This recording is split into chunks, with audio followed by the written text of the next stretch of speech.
Bharat Institute of Higher Education and Research, Chennai. Admissions open for BTech, BSc Agri, BPharm, Nursing, Paramedical and Arts and Science courses. தேர்தல் முடிவில் வந்து நல்லா சிந்திச்சிருக்காங்க. இந்தியாவுடைய பொருளாதாரம் எப்படி இருக்கணும், இந்தியாவோட மத சார்பன்மை எப்படி இருக்கணும், கான்ஸ்டியூஷனை எப்படி நம்ம சேஃப்டி பண்ணுறது. அதனால தான் பாஜக கிட்டத்தட்ட ஒரு 100 தொகுதி சரிஞ்சிருக்கு. பார்த்தீங்கன்னா 2 எலெக்ஷன் முன்னாடி அத்வானி உடனே ஒரு பதவி விலகினார். அதன் அடிப்படையில் மோடி அவர்கள் இதை செஞ்சிருக்கலாம், ஏன் தவிர்க்கிறார்கள் என்று எனக்கு தெரியும். ஸோ மோடி தார்மீக பொறுப்பு ஏற்றிருக்கணும். இவர் வந்து இந்த 73 வயசாச்சுன்னா பிரதம மந்திரியாக தொடரக்கூடாது அப்படின்னு சொல்லி பைலா இருக்குது. அமித்ஷா சொன்னார் இந்த தேர்தல் பிரச்சாரத்தில், அப்பெல்லாம் எந்த இதுவும் ஸ்கீமே இல்லையே நம்மகிட்ட. ராமராஜ்யம் அமைப்போம், ராமராஜ்யத்துக்கான ஒரு பாதை தான் இது. இத்தனைக்கும் அயோத்தியிலேயே தோத்துருக்குதே பாஜக. அதுவும் ஒரு தலித் வேட்பாளரை பொது தொகுதியில போட்டு ஜெயிச்சிருச்சு இந்தியா கூட்டணி, அயோத்தியிலேயே வச்சு. ராமர் கோயிலை முறையாக கட்டவில்லை, சரியான ஆகம விதிகளை கடைபிடிக்கவில்லை என்று பல சிவனடியார்களும் ஆதீனங்களும் கூட அதை தவிர்த்துட்டாங்க. 2வது ஒரு ராமர் கோயிலை மட்டுமே வச்சு நம்ம வெற்றி அடையணும்னு சொல்லி ஒரு தப்பான கணக்குகள் வந்து பாரதிய ஜனதா முன்னெடுத்து தமிழ்நாட்டில் ஒரு மிகப்பெரிய கூட்டணி அமைச்சாங்க. 2வது இடம் வரும்னாங்க. அண்ணாமலை உறுதியாக 25% ஓட்டு வாங்கிடுவோம்னாரு. ஆனால் முடிவு அப்படி வரலையே. கண்டிப்பாக ஜெயலலிதா அம்மையாரை பற்றி அண்ணாமலை பேசியது பெரிய தவறு. இது அரசியல் நாகரிகம் அல்ல. தேர்தலுக்கு பிறகு தமிழிசை சவுந்தரராஜன் உள்ளிட்டவங்கெல்லாம் பேசும்போது ஒருவேளை கூட்டணி இருந்திருக்கலாம், நாங்கள் அந்த வியூகத்தை அமைச்சோம், ஆனால் அது அண்ணாமலை ஏற்றுக்கலைன்னுலாம் வெளிப்படையாகவே பேசுகிறாங்க. அவர் இல்லை தன்னை வந்து ஒரு ஐபிஎஸ் அதிகாரியே நினைச்சு கொண்டு இருக்கிறாரே தவிர ஒரு அரசியல்வாதி அப்படிங்கிறத அவர் இன்னும் ஏற்றுக்கொள்ளவில்லை. வித்தியாசமாக போகும் ஒரு அதிருப்தியில் இருக்கிறாங்க டெல்லி வட்டாரங்கள். டெல்லி அதிருப்தியில் இருக்கா? கண்டிப்பாக. என்டிஏ கூட்டத்தை பார்த்தீங்களா? பிரதமர் மோடி தமிழ்நாட்டில் என்டிஏ வளர்ந்துட்டு இருக்கு, நல்ல பாதையில் போகுதுன்னு பாராட்டு பத்திரம் வாசிச்சிருக்காரு. சார் பண்றது வேற வழியில சொல்லிதான் மக்களை வந்து கட்சிக்காரர்களை குஷிப்படுத்தணும், இல்லை நம்ம தொலைநோக்க சிந்தனையோட பார்க்கணும். அப்புறம் எதுக்கு அண்ணாமலை விரைவில் மாற்றக்கூடிய விஷயங்களை நம்ம மாற்ற போறாங்க? ஆமா, மாற்ற போறாருங்க.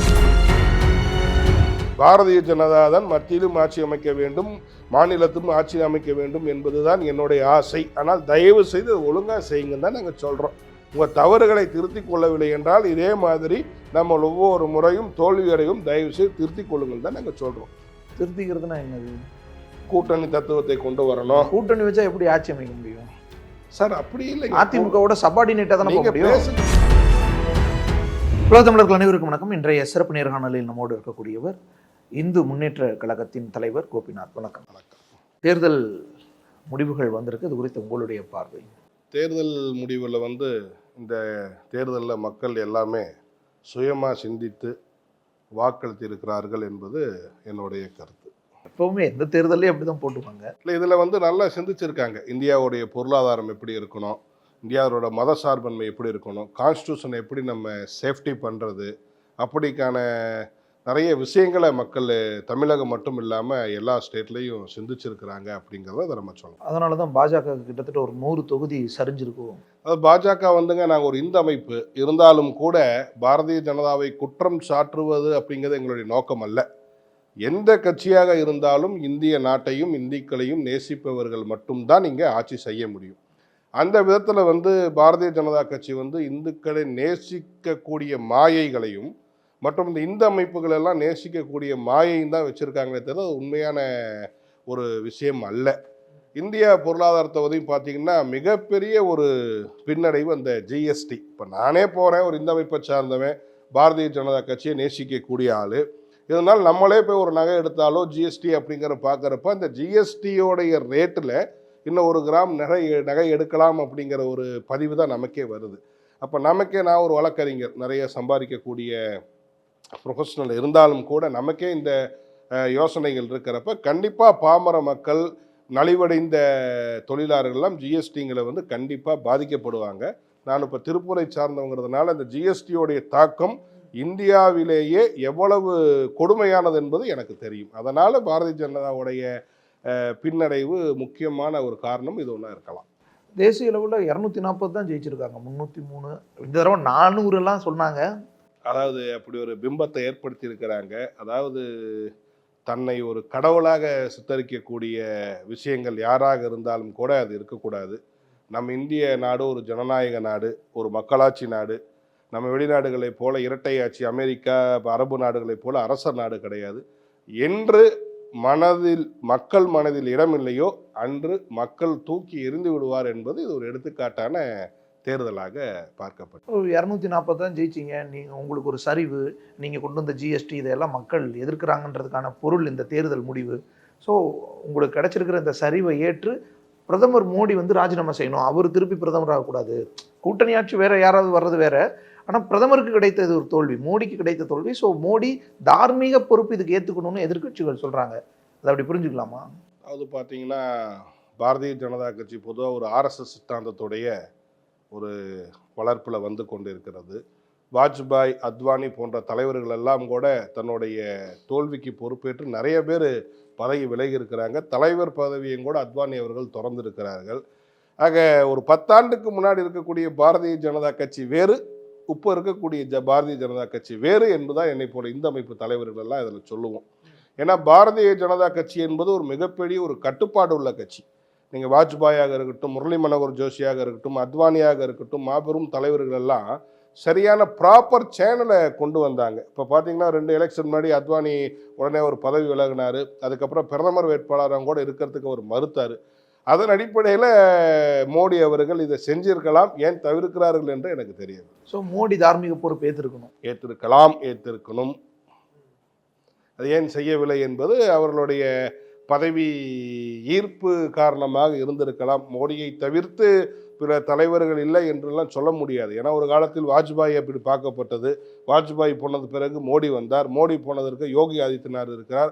ஆக இது வாழையடி வாழையாக தொடரக்கூடிய கட்சியை தவிர ஒருவரை நம்பி இருக்கக்கூடிய கட்சியும் இல்லை, சித்தாந்தம் இல்லை.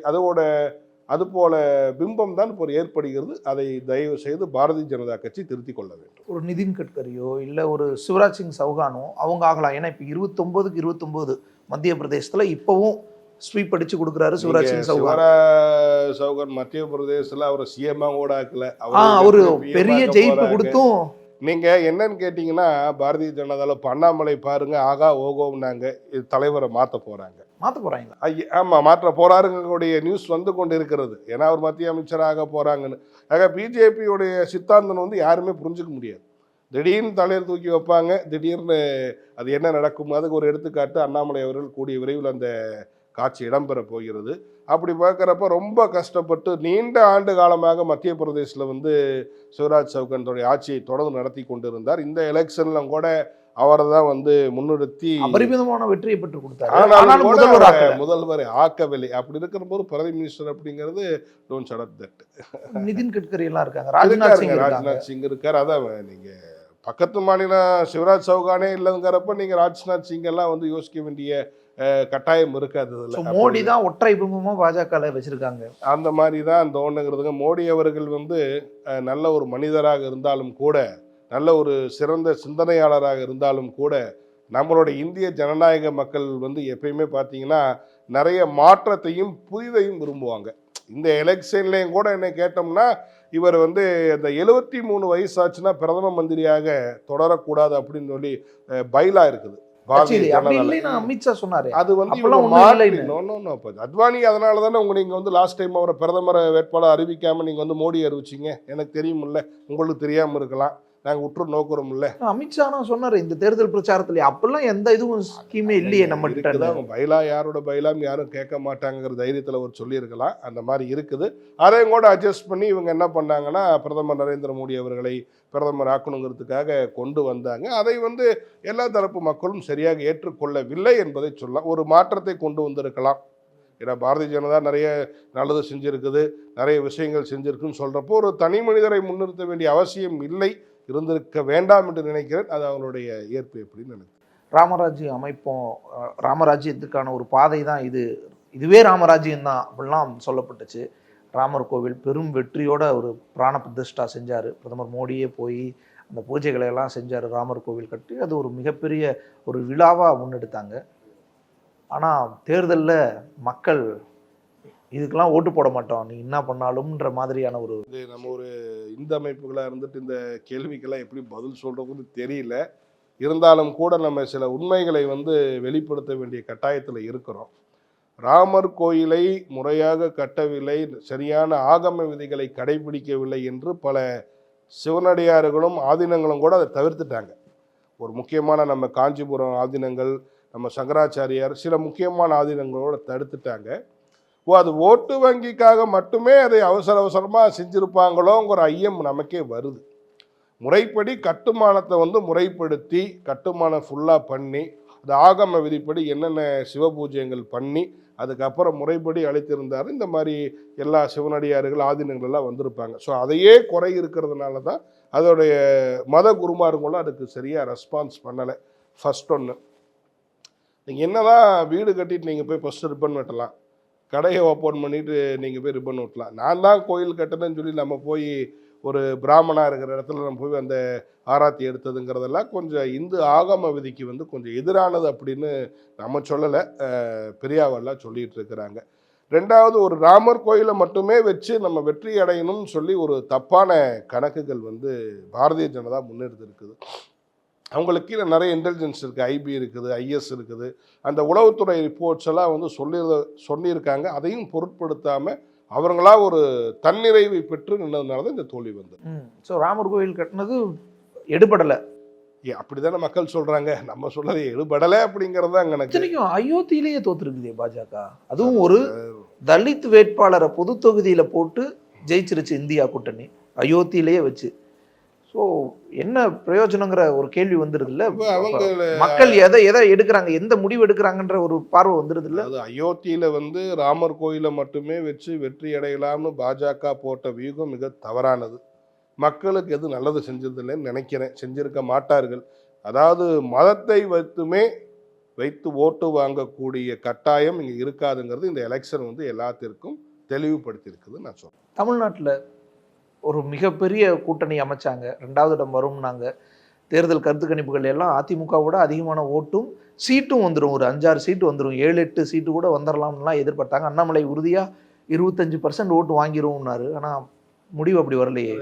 முக்கியமான விஷயம் என்னன்னாங்க சார், அண்ணாமலை அவர்கள் ரொம்ப நல்ல நண்பர், என்னுடைய பக்கத்து ஊருக்காரர். ஆனால் இன்னும் அவர் அதிகாரிங்கிறதே என்னை மறக்கலை. அவர் இன்னும் தன்னை ஒரு ஐபிஎஸ் அதிகாரினே நினச்சி கொண்டு இருக்கிறாரே தவிர ஒரு அரசியல்வாதி அப்படிங்கிறத அவர் இன்னும் ஏற்றுக்கொள்ளவில்லை. அதிகாரினா தான் நீங்கள் அப்பாயின்மெண்ட் வாங்கிட்டு உள்ளே வரணும், அதிகாரின்னா டைம் படி உள்ளே வரணும். அரசியல்வாதிகள் 24 மணி நேரமும் மக்களுக்கு சேவை செய்ய வேண்டும் அப்படிங்கிறதா ஒரு கணக்கு இருக்குது. ஒரு எடுத்துக்காட்டுக்கு தமிழிசை சவுந்தரராஜன் அவர்கள் தலைவராக இருக்கிறப்ப நீங்கள் அலைபேசியில் அழைச்சிங்கன்னா நீங்கள் உடனே பேசலாம். பொன் ராதாகிருஷ்ணன் அவர்கள் தலைவராக இருக்கிறப்ப உடனே நீங்கள் பேசலாம். இப்போ இன்றைக்கி நாட்டாக்கு ஃபோன் பண்ணாலும் நீங்கள் உடனே அவருக்கு பேசலாம். ஆனால் இவர் என்ன பண்ணுவார்னா ஒரு 2-3 பிஏ வச்சுட்டு இவர் நம்ம சாதாரண ஒரு மனிதர்கள் என்னை மாதிரி ஒரு வழக்கறிஞர், ஒரு இந்து தலைவருங்களோ அவரை தொடர்பு கொள்ள முடியாது. நம்பர் 1. நம்பர் 2 பார்த்தீங்கன்னா அவர் சிஸ்டமேட்டிக், அதாவது நம்ம பிரசாந்த் கிஷோர் மாதிரி ஒரு சிஸ்டமேட்டிக்கை வச்சு, அதாவது மக்கள் கீழே இறங்கி வேலை செய்யாமல் கணினியில் ஒரு சிஸ்டமேட்டிக் வச்சு அவர் ஒர்க் அவுட் பண்ணோம்னா இன்று இருக்கக்கூடிய, அதுவும் குறிப்பாக தமிழகத்தில் அந்த விஷயங்கள் கண்டிப்பாக ஈடுபடாது. நம்பர் 1. அவர் சகஜமாக மக்களிடம் பொதுக்கூட்டங்களில் பேசுகிறாரே தவிர எளிமையான முறையில் சந்திக்கக்கூடிய தலைவராக அவர் இல்லை. எளிமையாக மக்கள் அவரை பார்க்கக்கூடிய தலைவராக இல்லை. இது 1. 2வது, கண்டிப்பான முறையில் அவர்கள் ஏடிஎம்கேவோட கூட்டணி வச்சிருக்கணும். ஏன்னா திராவிட சித்தாந்தம் உள்ள டிஎம்கே ஓட்டு என்றைக்குமே பிரியாது, அந்த ஓட்டு ஸ்டாண்டர்டாக டிஎம்கே குழுந்துடும். ஆனால் இந்த ஆன்மீக ஓட்டு பார்த்தீங்கன்னா அது பாரதிய ஜனதாவுக்கும் அதிமுகவும் தான் இருக்குது. இவங்க 2 பேரும் பிரிஞ்சதில் மக்கள் கன்ஃபியூஸ் ஆகி அங்கங்கே ஓட்டு போட்டு இதுவே ஒரு முக்கியமான தோல்வி. 2வது, நம்ம யாரையும் புகழணும் இகழணுங்கிற அவசியம் இல்லை. இந்த டிஎம்கே ஆட்சி இது நாள் முன்னாடி இல்லாத வரை இந்த முறை கொஞ்சம் நல்ல முறையில் ஆட்சி செய்கிறதாக என்னுடைய கருத்து. இதுக்காக நம்ம அவருக்கு ஆதரவோ அவங்கள வரவேற்கவோ நான் சொல்லலை. ஒரு சராசரி மனிதன், இந்திய பிரஜையாக இருந்து நம்ம என்ன சொல்கிறோம்னா, டிஎம்கே கவர்மெண்ட்டு நிறைய அலிகேஷன்ஸ் எல்லாம் இல்லை, ரவுடிசத்தெல்லாம் அழிக்கிறாங்க, நிறைய குண்டாஸ் போடுறாங்க, சட்ட ஒழுங்கு நல்லா இருக்குது அப்படிங்கிறதுனால ஒரு மக்கள் கொஞ்சம் செவி சாத்தி இருக்கலாம்னு ஒரு நம்பிக்கை. இப்போ தேர்தலுக்கு பிறகு தமிழிசை சவுந்தரராஜன் உள்ளிட்டவங்கெல்லாம் பேசும்போது ஒருவேளை கூட்டணி இருந்திருக்கலாம், நாங்கள் அந்த வியூகத்தை அமைச்சோம், ஆனால் அது அண்ணாமலை ஏற்றுக்கலைன்னெலாம் வெளிப்படையாகவே பேசுகிறாங்க. ஐயா, கண்டிப்பாக ஜெயலலிதா அம்மையாரை பற்றி அண்ணாமலை பேசியது பெரிய தவறு. நாட் ஓன்லி ஜெயலலிதா, இறந்தவர்களை யாரை பற்றி பேசுவதும் இது அரசியல் அநாகரிகம், நாகரிகம் அல்ல. ஜெயலலிதாவாக இருந்தாலும் சரி, எம்ஜிஆர் ஐயாவாக இருந்தாலும் சரி, கலைஞர் ஐயாவாக இருந்தாலும் சரி, காமராஜராக இருந்தாலும் இறந்தது பிறகு அதை நம்ம விட்டுறணும். இறந்த பிறகு அவர் இவ்வளோ நாள் வாழ்ந்த வாழ்க்கையை, அர்ப்பணித்த அரசியல் வாழ்க்கையை இறந்தது பிறகு ஒரு விமர்சனம் பண்ணுவதுங்கிறது சால சிறந்தது அல்ல. இதனால தான் ஏடிஎம்கேக்கும் அண்ணாமலைக்கும் ஒரு பிரச்சனை வந்தது. ஆக ஒரு நல்ல தலைவன் எப்படி சிந்திக்க வேண்டும் என்றால் தன் சுயநலத்தை மறக்கணும், நம்மளுடைய இண்டிவிஜுவாலிட்டியை மறந்து மக்களுக்காக, கட்சிக்காக பாடுபடணும். அந்த மாதிரி ஒரு அண்ணாமலை அவர்கள் சிந்தித்து இருந்தால் கண்டிப்பாக ஏடிஎம்கேவோட கூட்டணி வச்சிருப்பாரு. குறைஞ்சபட்சம் ஒரு 10 சீட்டு வந்திருக்கும். டெல்லி தலைமை கூப்பிட்டு கேட்குறாங்க, யார்கிட்ட? அண்ணாமலையில் கேட்குறாங்க, இந்த மாதிரி கூட்டணி இல்லாமல் நின்னா நமக்கு அது சரியாக வருமானு. இவர் என்ன உத்தரவாதம் கொடுத்துருக்காரு? ஏடிஎம்கேவோட இல்லாமல் நம்ம நின்னோம்னா நல்ல ஒரு வாக்கு சதவீதம் வந்து நான் 2-3 சீட்டு வரும் அப்படின்னு நம்பிக்கை ஊட்டினதுனால தான் பாரதிய ஜனதா அதுக்கு ஒத்துக்கிட்டாங்க. அது இன்னைக்கு வித்தியாசமாக போகும் ஒரு அதிருப்தியில் இருக்கிறதாங்க டெல்லி வட்டாரங்கள். டெல்லி அதிருப்தியில் இருக்கா? கண்டிப்பாக. என்டிஏ கூட்டத்தை பார்த்தீங்களா? பிரதமர் மோடி தமிழ்நாட்டில் என்டிஏ வளர்ந்துட்டு இருக்கு, நல்ல பாதையில போகுதுன்னு பாராட்டு பத்திரம் வாசிச்சிருக்காரு. சார் பண்றது வேற வழியில சொல்லிதான் ஆகணும். மக்களை வந்து கட்சிக்காரர்களை குஷிப்படுத்தணும் இல்ல, நம்ம தொலைநோக்க சிந்தனையோட பார்க்கணும். அப்புறம் எதுக்கு அண்ணாமலை விரைவில் மாற்றக்கூடிய விஷயங்களை நம்ம எங்க சார் நீங்களாம் தான் சொல்றீங்க, அப்படிலாம் எந்த செய்தியும் வரலையா? இன்னும் சொல்ல போனா மத்திய அமைச்சராக போறார் அண்ணாமலைன்னு வேணா செய்தி வருது சார். அது எப்படின்னு கேட்டிங்கன்னா, பொதுவாக ஒரு கட்சியில் பார்த்தீங்கன்னா ஒரு மாவட்ட தலைவர் இருப்பார். அந்த மாவட்ட தலைவரை தூக்கணும்னா என்ன பண்ணுவாங்கன்னு உடனே தூக்க மாட்டாங்க. உடனே மத்திய, அதாவது மாநில செயற்குழுக்கு மாற்றுவாங்க. மாநில செயற்குழுக்கு மாற்றினீங்கன்னா அதுக்கப்புறம் பார்த்தீங்கன்னா ஒரு 5 வருஷம் கழித்து அவர் ஆளே இருக்க மாட்டார். அதனால் தலைவர்லேருந்து ஒரு பூஸ்டப் பண்ணுறதுக்காக மத்திய இணையமைச்சராக மாற்றுவாங்க. பொன் ராதாகிருஷ்ணன் ஐயா எங்கே இருக்காருன்னு இப்போ உங்களுக்கு தெரியுமா? அவரோட பேச்சே வராது. இதை பாரு, நரேந்திர மோடி அவர்கள் கன்னியாகுமரிக்கு வந்தப்போ போனாரானமா பார்க்கறதுக்கு அளவே பண்ணலை. ஸோ அதெல்லாம் ஒரு சில விஷயங்களெல்லாம் அப்படித்தான் அமையும். ஸோ தலைவர் பதவியிலிருந்து மாத்திரக்காக வேணா அமைச்சர் கொடுக்கலான்றீங்க? அப்படித்தான் நாங்கள் நினைக்கிறோம். என்னுடைய ஏன் மாற்றணும்? ஓட்டு சதவீதம் எவ்வளோ வாங்கி கொடுத்துருக்காரு பிஜேபி? தான் பார்க்காத வாக்கு சதவீதத்தை கொண்டு வந்து கொடுத்துருக்காங்க. இன்னைக்கு வந்து பிஜேபி வளர்ந்துருக்குது, இளைஞர்கள் பிஜேபியில் இருக்கிறாரு, பிஜேபி சித்தாந்தம் தமிழ்நாட்டில் வளர்ந்திருக்கிறார் என்றால் அது சகோதரர் அண்ணாமலையால் தான் என்பதில் எந்த விதமான மாற்று கருத்தும் இல்லை. ஆனால் கூட்டணி தத்துவத்தையும் தர்மத்தையும் கடைபிடிக்கவில்லை என்றால் அந்த ஓட்டு வங்கி நமக்கு எதுக்கு? இது அந்த கூட்டணி தர்மத்தையும் சித்தாந்தத்தையும் கடைபிடித்திருந்தா ஏடிஎம்கேட கூட்டணி போட்டிருக்கலாம். அதிமுகவே வேணாம்னு தானே சொல்லுது, அப்புறம் எப்படி போக முடியும்? இல்ல வேணாம்னு சொல்லி போய் இருக்க முடியும்? நீங்க ஒரு கட்சி தலைவர் ஜெயலலிதாவை பத்தி தவறா பேசினா எந்த ஏடிஎம்கே காரங்க வருவாங்க? 2 முறை. அதுக்கப்புறம் எவ்வளவு தூரம் வந்து வணங்குறாங்க பிரச்சார மேடையில. ஜெயலலிதா எம்ஜிஆர் போட்டோ வச்சுதானே மோடியே வணங்கிட்டு போறாரு. ஐயா, அதாவது வந்து வணங்குவது வேறு, நடைமுறையில் இருப்பது வேறு. இந்த சைடு வணங்கிட்டு நீங்க அந்த சைடு போய் விமர்சனம் பண்ணா எப்படி ஏத்துக்குவாங்க? He is not uneducated. நீங்கெல்லாம் படிக்கிறாங்க சார், இளைஞர்கள் எல்லாம். நீங்கள் முன்னாடி மாதிரிலாம் மக்களை ஏமாற்ற முடியாது. சோசியல் மீடியா இருக்குது, நிறையா லிசன் டு எவர் டெட், நிறையா பார்க்குறாங்க. நம்ம முன்னாடி மாதிரியெல்லாம் செய்தித்தாளை நம்பியெல்லாம் எந்த மக்களுமே கிடையாது. நீங்கள் திரைக்கு பின்னாடிலாம் எதுவுமே செய்ய முடியாது. Daily any time show the fresh newses. அப்படி இருக்கிறப்ப நீங்கள் அந்த விஷயத்தை ஏற்றுக்கலன்னா இப்படி தான் நடக்கும். வேற என்ன சொல்கிறது? அப்போ அண்ணாமலையால் தான் கூட்டணி போச்சுன்றீங்களா? அப்படித்தான். அண்ணாமலை அவர்கள் சரியான முறையில் என் தமிழிசை இருந்தாங்க, பொன்னாரா இருந்தார், சிபிஆர் ராஜ் இருந்தார், கரெக்டாக இருந்தப்போ ஏன் ஏடிஎம்கே கூட்டணி வந்து அப்போ ஒன்றா இருந்தது? ஏடிஎம்கே கூட்டணி எவ்வளவோ பொறுத்தாங்க. ஏன் ஏடிஎம்கே கூட்டணியில் 4 முக்கிய தலைவர்கள் வந்து டெல்லி அமித்ஷாவை பார்க்கறதுக்கு போனாங்க. அமித்ஷா அவர்கள் அவர்களை பார்ப்பதற்கு அனுமதி கொடுக்கவில்லை. அப்போ தான் நேராக டெல்லியிலிருந்து வந்து உடனடியாக எடப்பாடி அவர்கள் அந்த பாரதிய ஜனதாவுடைய கூட்டணியை வந்து முறித்துக் கொள்கிறார்கள். இது வரலாறு. போறாங்க. உரிய மரியாதை அதிமுக தலைவர்களை கொடுக்காதனால தான் அவங்க முடிச்சுக்கிறாங்க. மரியாதைங்கிறது அங்கீகாரம். Is not a respond. ஒரு அங்கீகாரம் கொடுக்காததுனால வேற என்ன பண்ணுவீங்க? ஒரு லெவலுக்கு என்னுடைய கட்சி தலைவரை தவறாக பேசுகிறாங்க அம்மையாரை, அதுக்கு கேட்டால் சரியான விளக்கமும் சொல்லலை. டெல்லியில் கோர்ட்டு போய் உங்களை பற்றி சொல்லலைன்னா அங்கே பார்ப்பதற்கு அனுமதியும் கொடுக்கவில்லை என்றால் ஒரு மானம் உள்ள தமிழன் என்ன செய்வானோ அதுதான் அனைத்து இந்திய அண்ணா திராவிட முன்னேற்ற கழகம் செய்திருக்கு. இப்போ 26லையும் கூட்டணி இல்லைன்ட்டாங்க. அது தெரியலைங்க சார். அது ஃபியூச்சரில் நம்ம ஐயா ராமதாஸ் சொன்னது போல அரசியல் நிரந்தர எதிரியும் கிடையாது, நிரந்தர நண்பனும் கிடையாதுங்கிற சித்தாந்தம் தான். அதை பற்றி எனக்கு தெரியாது. ஆனால் அண்ணாமலை 26ல் நாங்கள் உறுதியாக ஆட்சி அமைப்போன்றார்ல. பாரதிய ஜனதா கட்சி ஆட்சி அமைத்தால் முதலில் சந்தோஷப்படக்கூடியது கோபிநாத்தும் இந்து முன்னேற்ற கழகம் தான். பாரதிய ஜனதா தான் மத்தியிலும் ஆட்சி அமைக்க வேண்டும், மாநிலத்திலும் ஆட்சி அமைக்க வேண்டும் என்பதுதான் என்னுடைய ஆசை. ஆனால் தயவு செய்து ஒழுங்காக செய்யுங்கன்னு தான் நாங்கள் சொல்கிறோம். உங்கள் தவறுகளை திருத்திக் கொள்ளவில்லை என்றால் இதே மாதிரி நம்ம ஒவ்வொரு முறையும் தோல்வியடையும். தயவு செய்து திருத்திக் கொள்ளுங்கள் தான் நாங்கள் சொல்கிறோம். திருத்திக்கிறதுனா என்னது? கூட்டணி தத்துவத்தை கொண்டு வரணும். கூட்டணி வச்சா எப்படி ஆட்சி அமைக்க முடியும் சார்? அப்படி இல்லைங்க. அதிமுகவோட சபார்டினேட்டா தானே போக நீங்க முடியும். பேசுங்க. அப்படியெல்லாம் நீங்க நினைக்கிறீங்க. கர்நாடகால குமாரசுவாமி அவர்கள் ஆட்சி அமைக்கலையா? வெறும் 40 சீட்டு வாங்கிட்டு. எக்ஸாம்பிள் சொல்றேன். காங்கிரஸும் பாரதிய ஜனதா 100க்கும் மேற்பட்ட சீட்டு வந்தது. குமாரசாமி அவர் வெறும் 40 சீட்டு வச்சு போன ட்ரிப் கர்நாடகாவில் ஆட்சி அமைக்கலையா?